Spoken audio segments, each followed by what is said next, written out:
Okay, so part 4, contest selection. So the thing that I like about the bankroll management sheet is it tells us, it lines out very clearly what we should be doing if we have, regardless of where our what we have in our bankroll, where we should be playing. So let's just go look at DraftKings. We'll go to NFL Week 1. I'm going to open up FanDuel also. So if you had a $1,000 bankroll,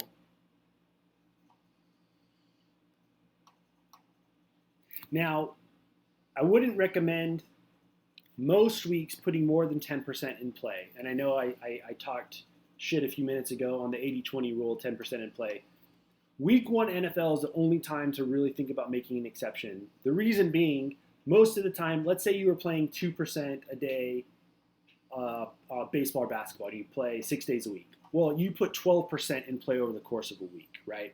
Okay, so 10% in one day with NFL is a little bit more aggressive, but if you look at it, hey, I'm only putting in 10% in on one day versus 2% over 6 days, it works out about the same. But I would really, really exercise caution going above 10% week 1. And then maybe through the first month, past the first month, if the game's going to get a lot more challenging, I would not recommend putting in more than 10%.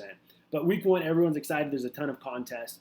So let's just take a look. We'll go to NFL, and we'll click on our opening weekend and just search entry fees. But I mean, like, look at all of the stuff you can get in the dimes and quarters.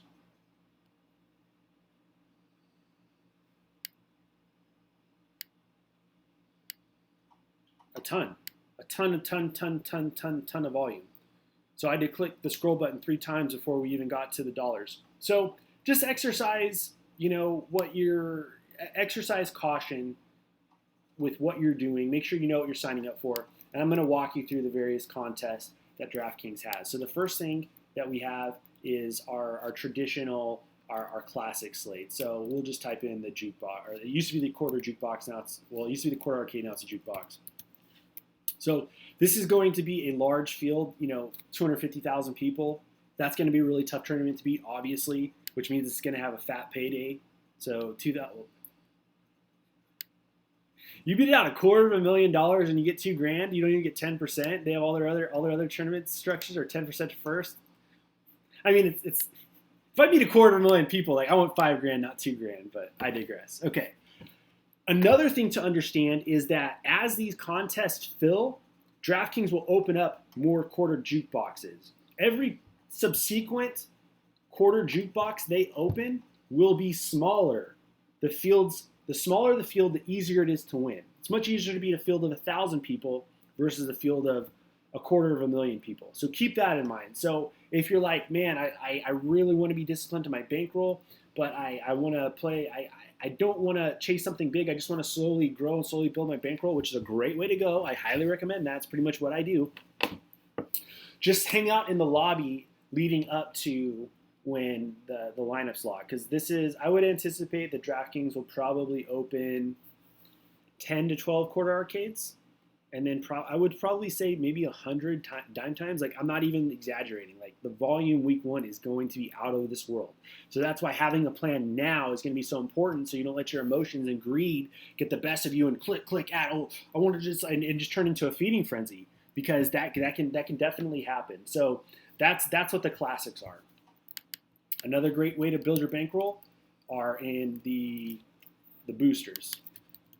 So pretty much the way that a booster works is you're in a field of 2,500 or so, top 50. If you finish in the top 50, everybody wins a flat payout of $10. So a little bit more variance, a little bit harder to win, a little bit more forgiving if you can crack the top 50. The payout's going to be better in a micro booster versus, so let's just see the difference. So $10 in a micro booster. Let's go back to the jukebox and see where you need to be to win $50. You got to take 15th out of $250,000 to win $50. Thanks for coming out. So this is what I'm talking about with contest selection. And then you have your actual contests. They're just called contests. These are great tournaments. If you're like, dude, JG, I'm a little intimidated. I just don't, it's my first time getting involved with mass multi-entry tournament player. I don't really want to play in something that large field. I just want to play these contests. Like, is that too conservative? Like, no, dude. Like, it's phenomenal. Look, this is a great tournament. $40 to first. That's a great tournament. 500 total, so just under 10% to first. You're only playing in a field.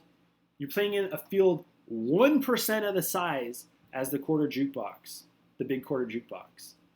This is a winnable tournament. A average learning player could win something like this, no problem. You're not going to be like to win a large field tournament with over 100,000 people, and now we have 250,000 people.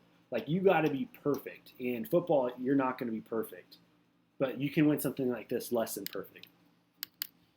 Then we have one of my personal favorites, the winner take alls. This is pretty much these are some bad mamma jammas, man. Same size tournament, 23 about 2,400 people. You can take first, you win all the monies, baby. And the thing that's really cool about these is they typically only, most of the time, only have 10% rake. So let's see. So these are actually 16%, but like let's go to like the $3.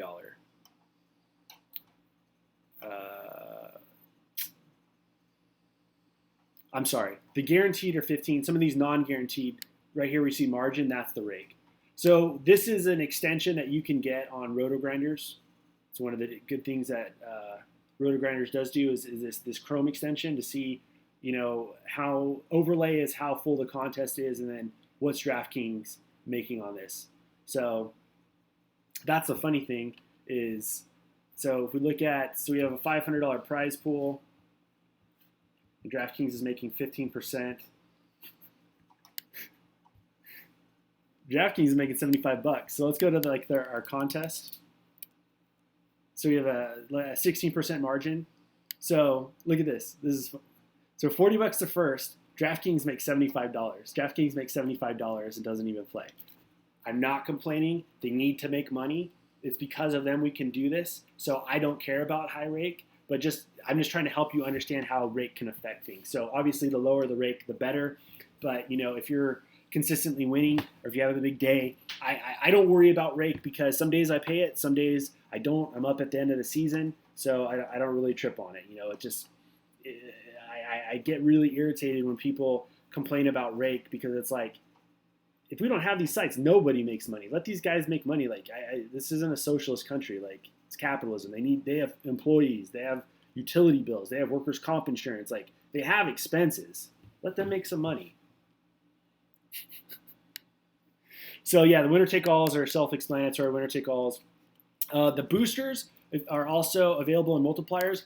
I won't play in anything that I can't get at least 7 times my entry fee to first. So these quintuple ups, they're fine. I don't play in them. They'll have triple ups. The top half of the tournament triples their money. Don't play in them. I don't play double ups. I'm not criticizing them. It's just not how I'm allocating my bankroll right now. As I move up in stakes, I'll be forced to move up out of the lower stakes probably end of this year, early next year. I'll start looking and playing a little bit more cash games to diversify my bankroll. So that's, and then you have your head-to-heads, of course, which are your cash games, and this is a great way to go. And we'll get Muley on to talk some cash game strategies. I'm not criticizing them; it's just not what I play. And then you have your satellites and your qualifiers. Basically, the difference between a satellite and a qualifier is a satellite is you don't win a prize, or excuse me, you don't win money. So like on this one right here, you don't win $20, you win a $20 ticket into this Thursday night tournament. Which this is, so they're running a tournament on, I just want to make sure I'm not overstepping my bounds. I'm incorrect, okay. Never, disregard that. So yeah, this is a 10-cent entry, 20 max entry to win a millionaire maker ticket. So that's 10x my entry, $2 entry, 10x, $20 ticket. Okay, so that's what I mean by that. So instead of winning $20, I win a millionaire maker ticket. So that's a walkthrough of the contest available on DraftKings. On FanDuel, they're going to be a little bit simpler. They don't have micro boosters. They do have satellites. Their winner-take-all selection, they do offer it, but typically it's a little bit higher of a buy-in. They don't have it at the micro stakes.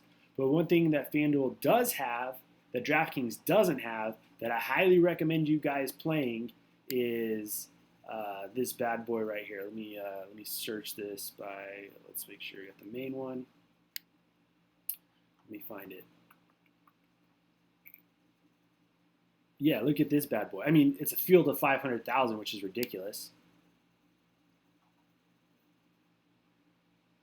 But it's only 5 cents to entry. And you can it's a 150 max tournament. So you're not going to get rich on this tournament, but if you want to learn what it feels like to put 150 entries into a tournament for $7.50 and you have a $1,000 bankroll, that's awesome. Like, that is good practice. And if you can beat a field of $500,000 people, I mean, I would want to make more than $500, but again, I digress. That's pretty impressive. If you can beat, and this is what I'm talking about when I talk to you guys about, don't be so intimidated to move up, because the hardest tournament every night to win in baseball is the mini max. It's hard to beat 50,000, 40,000, 60,000 people. In some of the higher tournaments, they're half the size. So you don't have to have as high of a score. You still need to run pretty pure, but you don't need to have as high of a score. So whoever wins this tournament, like, that is a big accomplishment. Just because it's only 5 cents to enter and $7.50 to max enter, that's nothing to be ashamed of. So just go in here, make sure you have a guide, and stay within your means. You're going to enjoy your season a lot more, because everybody goes into Sundays thinking they're going to win, and I'm going to show you how often you're going to lose. So we just need to make sure that we're tempering our expectations and excitement so that we can execute professionally, responsibly, and then when the wins come, we can celebrate like maniacs. So that's a walkthrough on contest selection, where you should be entering, and the differences in the contest selection and what you're signing up for. I hope that helps. See you in part 5.